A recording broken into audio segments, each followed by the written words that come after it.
One of the applications that I'm personally most excited about is this idea of an attention token. And I think we've got four of kind of the leaders that are thinking about this topic. So it should make for an interesting discussion.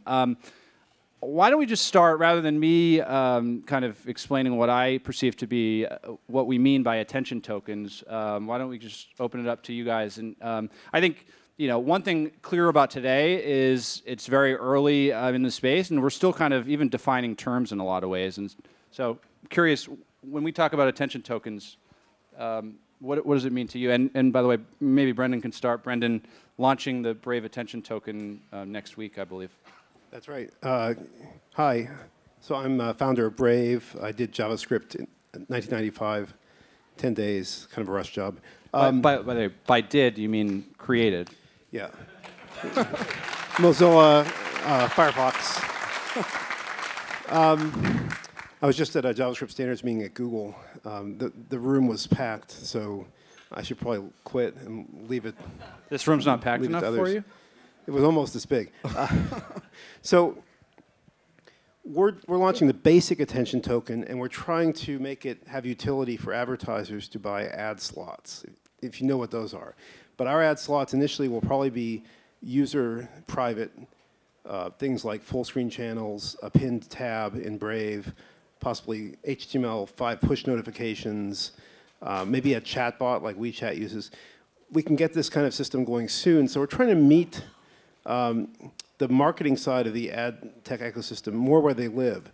So it's basic attention. We're thinking about viewability, which is a very simple sort of linear measure with a threshold for view count. And we're low fraud. Right now, viewability in ad tech is just a mess because you have to use the Flash player to measure whether an ad was actually viewable on a PC. There's a lot of mismeasurement and fraud. Facebook had to restate some numbers recently for I've lost count. Usually they get away with it. They say it had no real material effect. This time they said they're going to refund to the advertisers some money that was not spent on real views. So we're pragmatists, but we do want to use basic attention tokenization to remonetize users, to give them tokens from the start. Have to price them into the launch, so we have a big user growth pool. We can't really get, all my Ether and Bitcoin-rich friends won't donate the 300 million tokens we need. So I'm going to do it by raising tokens in the crowd sale and floating these on the side. And that is an incentive to adopt. It's to give people some change in their pocket to donate if they wish, or hold on to. And we'll go from there. There's clearly more to attention than sort of viewability because we know it depends on, dopamine reuptake, and it's not linear, and there's high-quality long reads that people are lamenting the decline of, and clickbait shouldn't be rewarded as much as those better kinds of reads. So there's plenty more to talk about there, I'm sure. So Ned, why don't you, give your explanation for what you view to be an attention token, and maybe also, talk about Steam, which I think is one project that's been live in the wild for over a year and is kind of putting this idea of attention tokens to the test. Sure, thanks, Nick. Yes, I'm Ned Scott, founder of Steam and also Steamit.com, which is the first social media application built directly into a blockchain. We've got hundreds of thousands of users. We're seeing tremendous growth, and it's been a very exciting time lately with the general crypto markets. Being very bullish, more and more people are showing up and paying attention to Steam, and so more and more people are signing up, and the price continues to go up, and there's a very virtuous cycle that I think kind of highlights, what this panel is all about, in that the more attention is paid to something, the more valuable it becomes. But I want to step back and dissect the term attention economy a little bit, kind of philosophically. And that is that there's no real specific attention token. I think that that's sort of a misnomer. I think that absolutely everything is valued based on how much attention is being paid to it. You think about like the classic, sales strategy. You get attention from someone, you then, secure their interest, and then you close a deal. If you examine that, you have to start with attention. Attention leads to value creation. And you look at all the social media startups, that get funded by VCs, it's always go out and get users first, we'll monetize later. That's because there's a lot of value in accrued attention that you can eventually tap.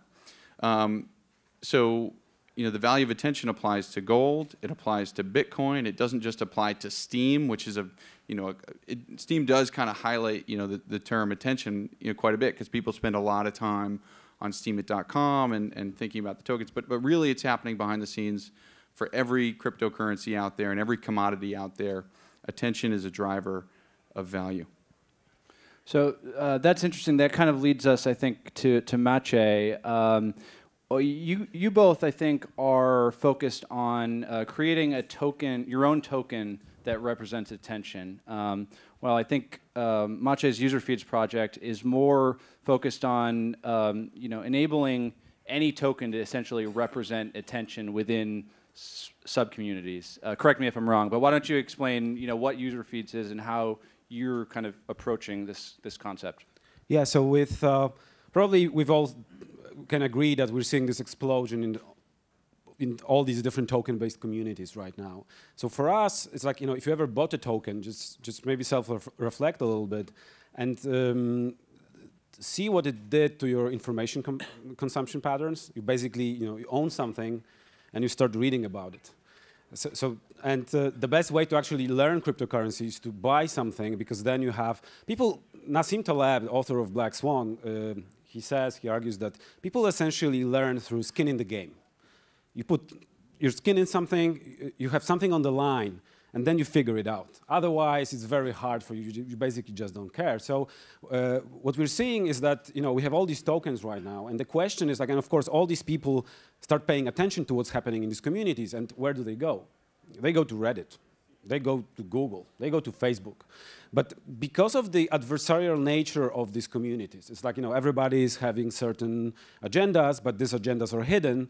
So algorithms, social media algorithms that rely on likes, Reddit algorithms that rely on votes, they really cannot cope with these incentives, because it's very easy to troll, because it's cheap. It's very easy to kind of create some confusion on the market, and you can benefit from that. So we are building set of technologies that will enable what we called, on a very infrastructural level, tokenized ranking algorithms. Basically, ranking algorithms are what determines what you're seeing. So basically, every one of us, we carry a phone in our pocket, and we get news from what's happening around us from this phone. And essentially, there is a ranking algorithm controlled by the company, which is surfacing certain stuff and which is hiding another stuff. And based on the incentive in the algorithm, you will see certain things and you will not see other things. If you think of advertising, what advertising really is, advertising is a set of ranking algorithms that use government-issued tokens, like USD dollars or euros, as inputs to the ranking algorithms. And essentially, that's how these companies make money. And we think that as we tokenize more and more aspects of our economy, the discovery algorithms will rely on tokens as ranking signals. In this way, we'll be able to align incentives and see where everybody's agenda is. And if you want a signal, you need to prove that you're in my community or you're in a different community. I might decide whether I want to pay attention to you, but you need to show your cards. Don't tell me what you think. Tell me what is in your portfolio, basically. Yeah. So just to add on that as well, the concept of the attention token, I think Ned to me described it really well, in the sense that any object that exists that represents some value pulls your attention towards that token, right? And some things are better at it than others. In the same example, that once you have this token, you're then an instant supporter, like you said. Like you support that community and you want that one to thrive over the other. And so like if you go to someone, put Bitcoin in their hand, they become a supporter of Bitcoin. If you put Ether in their hand, they become a supporter of Ethereum. And that draw is incredibly, incredibly strong. I think you once said that what is a very good description is these crypto tokens are so powerful that they incentivize people to burn energy that's almost soon the power of the country of Denmark. Like this token literally just incentivizes people to go and burn a lot of energy, and that's incredibly, incredibly powerful. And so these tokens have the ability to track people's attention. There's another comic, I think, that one of my favorite comics describes really well, is the way people get pulled into this without them actually realizing it, is this guy's walking down the road and he picks up a flag of a sport team. And he goes like, what's this? I don't understand. And then suddenly the opposite team member walks up to him and says, screw you, man. Like, suddenly you're part of a team and you didn't realize how you got there. And so these attention tokens have incredible power to pull people in. And for me, that is an incredibly strong thing, because what you've seen before is some of these tokens, especially in the cryptocurrency community, have actually attracted users just by the fact that it has a strong pull, a pull of attention. And a good example of that is our favorite altcoin, Dogecoin, right? It merely exists because it's funny, it's lighthearted, it's a scaring thing. It's a joke in the real sense of the word, and people like it. And now it is like several $100 million market cap with the recent boom again. So, you know, it's literally a meme currency, and that thing to me is a very important part where we can, no pun intended, pay attention to. You know, that might be a good segue for you to explain a little bit about your kind of meme markets concept that you've kind of been championing, which I think is really interesting. And so like you said, I mean, I think every token is essentially a meme, right? Yeah. And you know, something like Dogecoin, which is, you know, a meme about a cute dog, can, based on that, accrue significant value. So, yeah, absolutely. So when I saw, when you hold a specific token, it has a certain value that's used within that network. You know, in Ethereum, you use Ether to pay the gas for computations in the network, but all these tokens have an implicit value in aiding coordination of that specific amorphous group of actors. Like, we all manage to work on this grand shared artifact that is this public blockchains that exist, by being able, that this token allows us to congregate around incentivizing this specific solution over another solution. So that coordination benefits is something that I've been wanting to explore with, and making that sort of the first citizen of the token itself. And so, you know, when you look at Dogecoin and say, well, this worked and it's still working, can we extrapolate from here and actually make it possible that any interest topic, any idea, any meme, any goal, any organization actually has an associated token with it whose simple goal is to aid coordination. And I've been trying to work on different protocol designs, and the recent iteration of the idea is simply called curation markets. And so it allows you to mint a token collectively through a group of users. There's no specific entity that mints a token. The smart contract sets the terms for who gets to enter and exit. It's like buying a ticket for a conference. And so that sets the price of what the value of the token is. And so hopefully we'll see in the future, or just get to experiment with the possibility of things like each subreddit having an associated token, each hashtag having an associated token. You know, there'll be maybe an ETH trader token, another hashtag Ethereum token, and, you know, even extrapolating to things like, could it be possible that we build these things around people? Like, you coordinate the attention of specific people, and then you can coordinate around those specific shared goals. So it might be helpful that we've kind of been a bit theoretical about this so far. It might be helpful to talk about the specific user experiences that you guys are envisioning. And in the case of Brave and Steam, you know, those are live products. So maybe describe what exactly, like, the consumer problem that you're solving is, and what's the experience like? Sure. So Brave blocks trackers and ads by default, and that requires some testing, because if you use an ad blocker as an extension to a browser, you sometimes find it breaks the site. So we're doing testing with tracking enabled always, tracking blocking enabled, ad blocking enabled. Fingerprinting protection is coming up. That'll be enabled soon too. And besides the need to test it, it helps performance a lot. If you are following what's going on with ads, there's so many scripts, it's my fault again, so many scripts that call out of a page to try to programmatically fill the indirect ad slots, to try to measure the user, do all sorts of things, that New York Times did a study recently. They found that half your data plan, if it's tiered and you're paying for it, is paid for trackers and ads. So the internet isn't free. It's like $23 a month. And people don't reckon with this. That doesn't just cost you, it drains your battery, because the radio, when it's running, is the #1 consumer, or #2 after the display on a mobile device. So we lead with performance, but also safety. The way the current digital ad system works, through exchanges, malware has gotten onto PCs. This is a ransomware usually, though botnet conversion was done and still done sometimes. You also get ad fraud, which is going the other direction. It's real ads in fake sites to defraud the advertisers of money. And according to White Ops, on their MethBot study, it's 3 to 5 million a day when it was running. These are significant problems.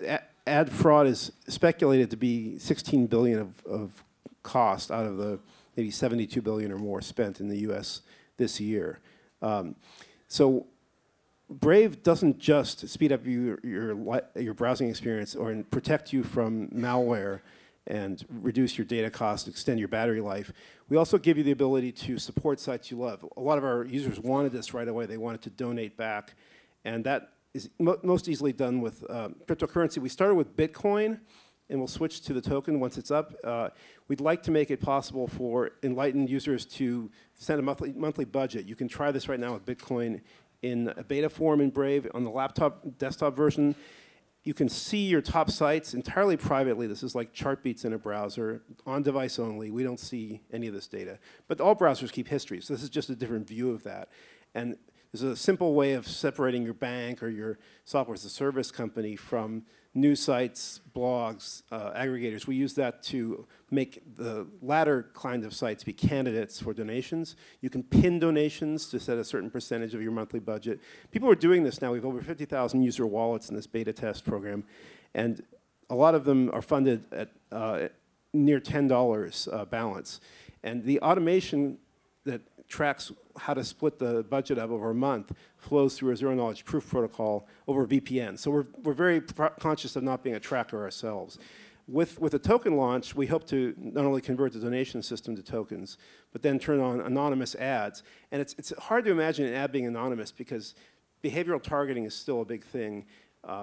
But with these user-private ad channels and with local data only, the kind your browser already keeps, local machine learning, which is the novel piece you'd opt into, we can match your intent against a catalog of ad URLs with extra metadata that can be efficiently downloaded and kept up to date. So there's no signal out on the front side of the ad matching process. On the back side, we're using zero-knowledge proofs. And we'd like to get these on the blockchain over time, but we're very pragmatic. We're starting with a hybrid approach.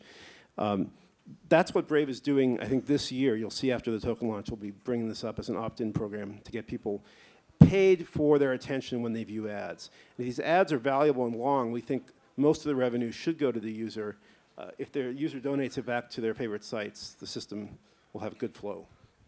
That's one of the really interesting things to me about what you're doing in a lot of these projects is I see a world when in the future when you're using products on the internet, you're also owners in those products. And I guess Steam is also structured like that, right? So maybe describe. Yes, Steam is a lot like that, and to something Simon said earlier, he brought up Reddit and how Reddit could potentially have meme markets inside sub-communities. I mean, that's something that Steemit is eventually going to get to. Reddit's really our biggest competitor. Steemit is an incentivized version of Reddit that combines some properties of cryptocurrency distribution to reward content creators. It has this function called the rewards pool.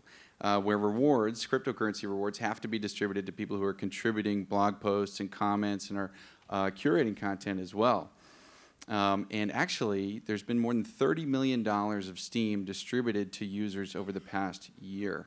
That's through 10% annual inflation. It gets distributed to all the people who are contributing to the platform. They become sort of the owners of the platform by continuously contributing. But back to the meme markets, Simon, I wish we had met before this event because that's really interesting to me.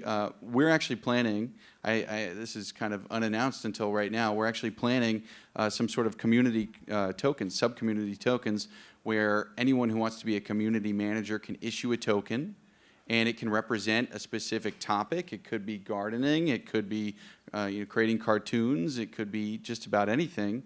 And they could go and do an ICO, something like that. But the cool thing is the parameters of the token will have similar properties to Steam. So it can be distributed to people who are posting successfully, people who are curating successfully, and all sorts of things.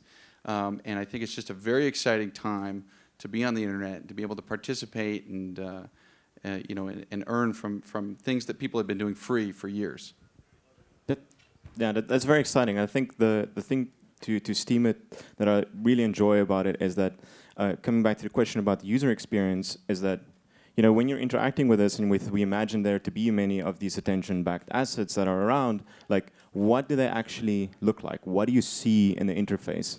And Steam it is done well there in the sense that it's a recognizable thing that you see. Like there are some dollars next to your comment. That's a visible thing, and you understand what's happening there.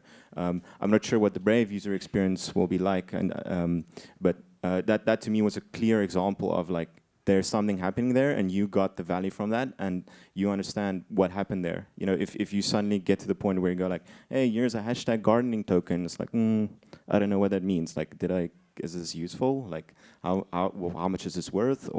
And I think that will be a continuously hard problem to solve, doing that user experience well. And it's great that Steam is forging ahead with that and experimenting in that way. I guess I'm curious to know what Brave's user experience will be like. Will you see funds come in as you view the ads? Or Yes, we haven't got the user interface for the ads up yet, but we want things like how much revenue might be shared with you, thumbs up and thumbs down so you can get rid of the ad and train your local machine learning. We already have the donation systems. You can see if you go to the payments panel in your settings or preferences, you can already see something that looks like a view of history that tells you where you've been. This kind of self-instrumentation, the users say it's really useful because they didn't realize they were spending so much time on certain sites. Some sites they turn off, they don't want them to be candidates for donation. Some sites they want to pin. So there's a combination of sort of Patreon and almost like a personal chart beats going on there. But just a question to understand the model better. Are people actually paid for viewing the ads? Yes. Big revenue share for the user private ones. Because when you're doing ads, you think about how much is spent on an ad.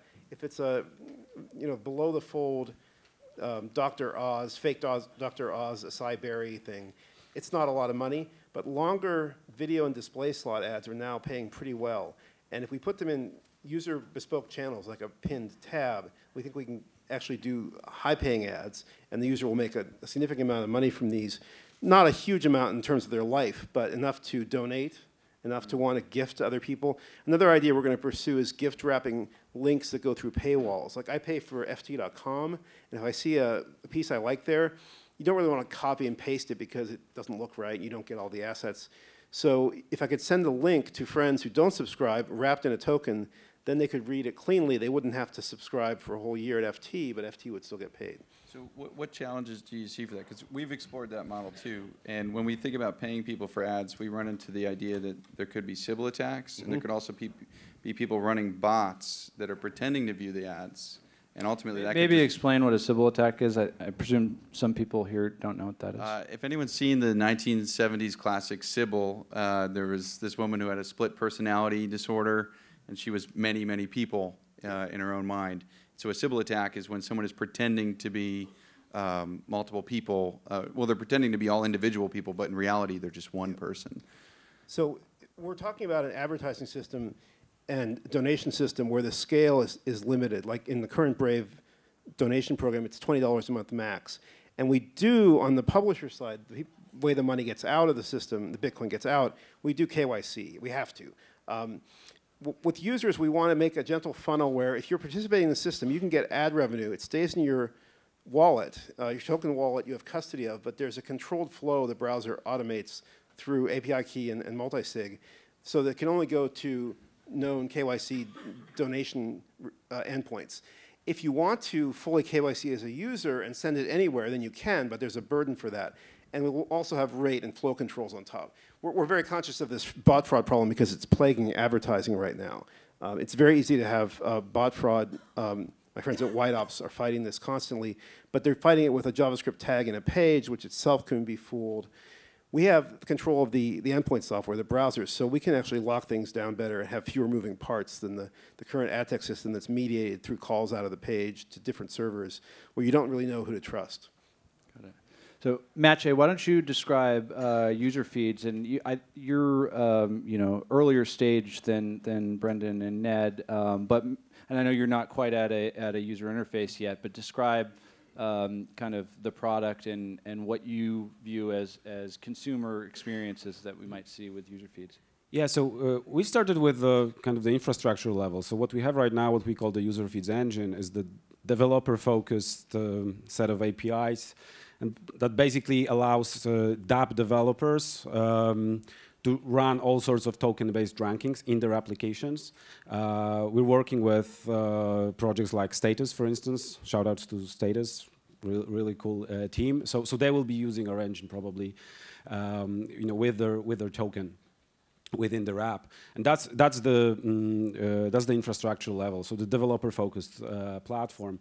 However, what we're building on top, we're going to be experimenting with our own applications, and something I'm personally very interested in, and what we want to try out is something similar to the concept of the link exchange. And link exchange and web rings were the idea of, we're basically in the pre-Google internet. That's how people discovered websites. The websites could basically, that were focused on a similar topic could link to each other. This way, the traffic that comes to the website, if you're running a website about, about cats, and somebody else has a website about cats, you can link to each other. This way, you can exchange traffic, around a certain theme.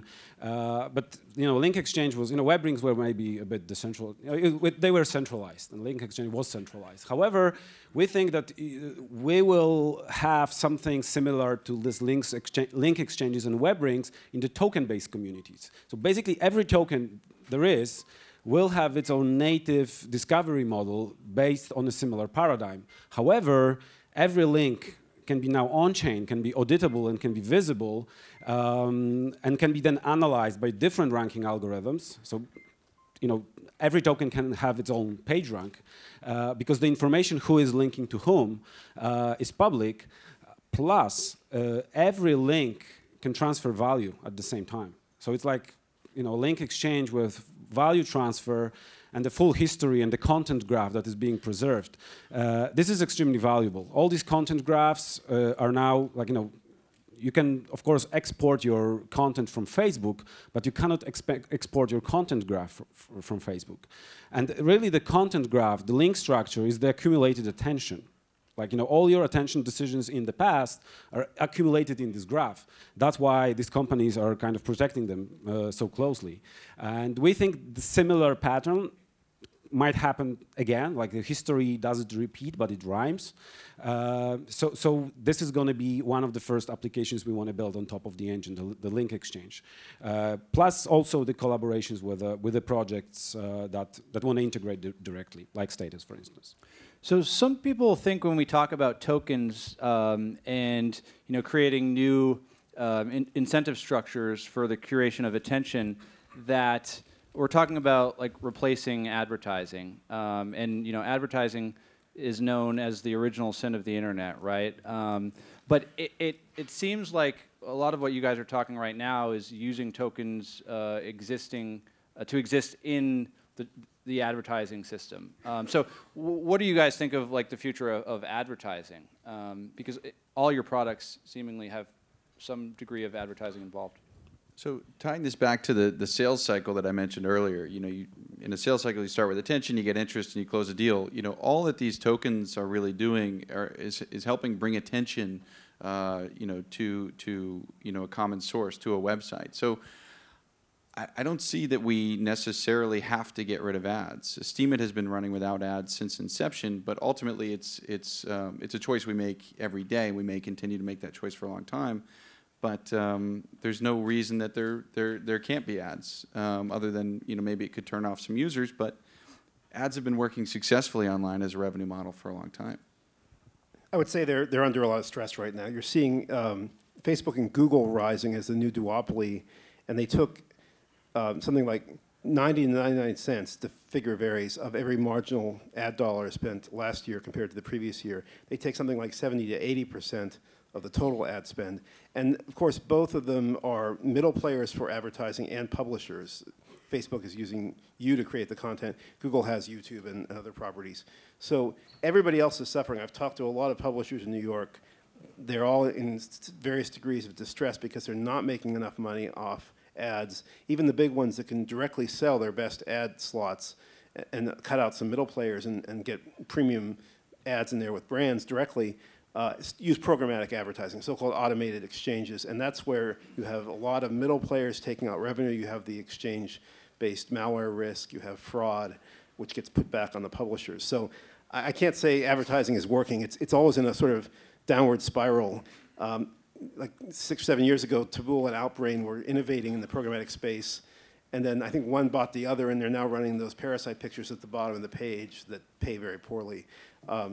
When we talk about ads, we don't want to, have people think only of the bad ads. There are really good ads that should be possible with high privacy and precision, and with a share to the user for the user's attention. That's one of the key things we're pushing. If you just run regular ads, if you're not solving the product problem Brave's taken on of performance, privacy, getting a fair deal for your attention, then those ads are using trackers, if they're programmatic, and those trackers are rating your data and selling it, arbitraging it essentially. And a lot of users we know don't like that. A lot of publishers aren't getting paid enough from that. So that's my anti-ad Jeremiah ad. We're doing ads anyway, but we're trying to make ads great again.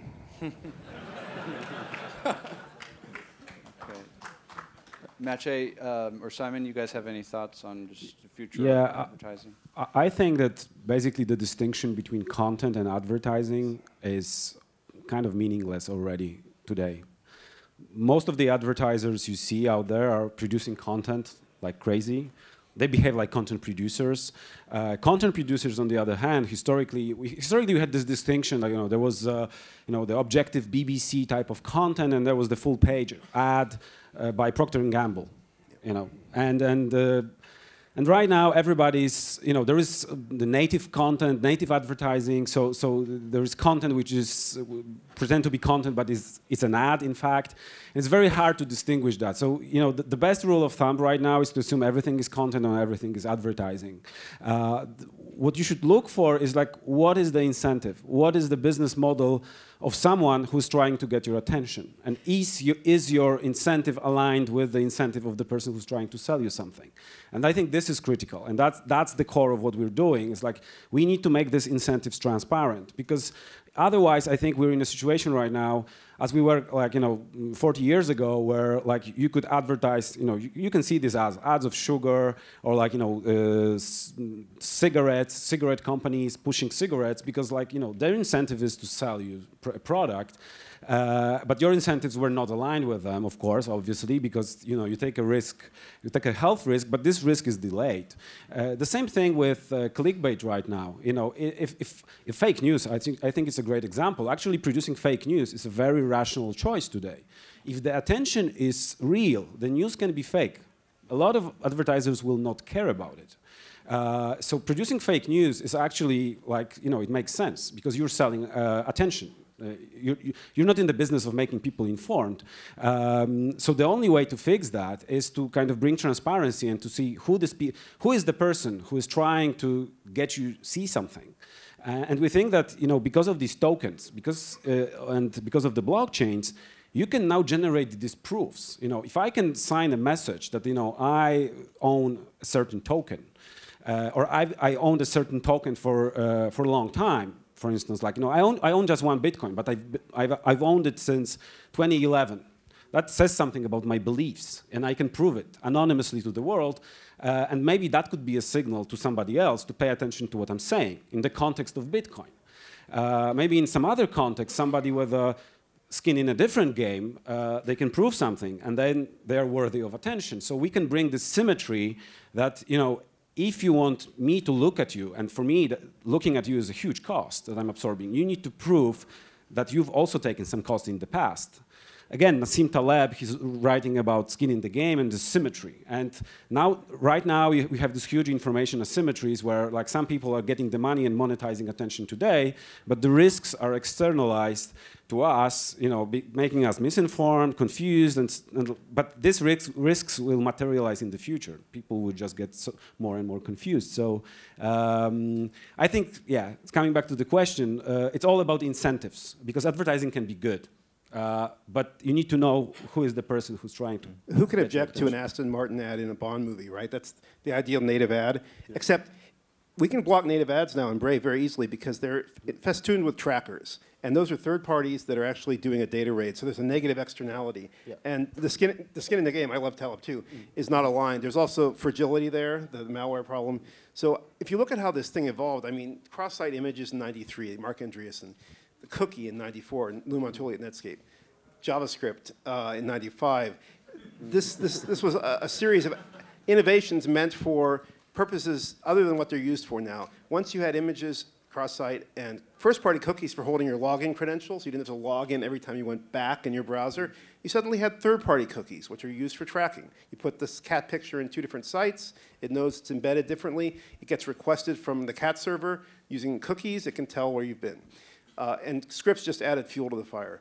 We don't have proper web standards for expressing or tokenizing or doing anything useful with this, except letting these sort of parasitic middle players prey on the publishers who don't otherwise have a good way generally of getting ad deals. There are too many publishers. They're not all big enough to get direct deals from Procter & Gamble. Still, Aston Martin, Bond movie, no problem. That's the nirvana. So we've got a couple minutes left, and we've been talking a lot about this idea of attention tokens. I just, in the last few minutes, I want to address something a little different, which is, I think it's commonly believed by many that we're still in this infrastructure kind of phase of the ecosystem, and you guys are, to some degree working on consumer applications. So, what do you think about this idea that we're still in infrastructure? And are there pieces of infrastructure that you think are particularly important that get you to that next level, or do you think we're close? I mentioned KYC, and everyone gets mad because, how dare you? It should be, anonymous on the blockchain. We don't have anonymity on the blockchain, really, and we don't. Currently on Bitcoin, we have high fees right now, so we're doing the token, but we really do need ways to help people prove who they are to avoid these fraud problems that you raised. And that's not a solved problem by a long shot. That requires skin in the game, and it actually costs money. It requires boots on the ground. So we're interested in Uport and all that. Yep.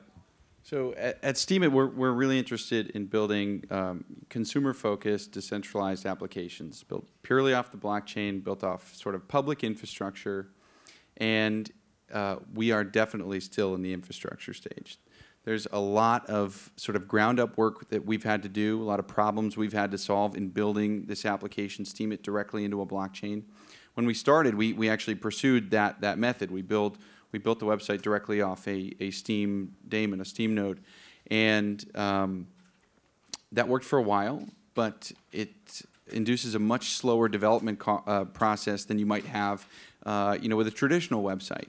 So we've been developing over the last several months middleware, sort of buffered blockchain solutions that we've come up with, and interpreters for that make it much easier to develop these applications. And that's all granted that we're actually building on a very scalable and very fast blockchain. Steam is state-of-the-art, 3-second blocks, no transaction fees, because it uses bandwidth rate limiting rather than transaction fees. And if you don't build a consumer application on a blockchain with bandwidth rate limiting, you're going to have serious user experience problems, is my guess.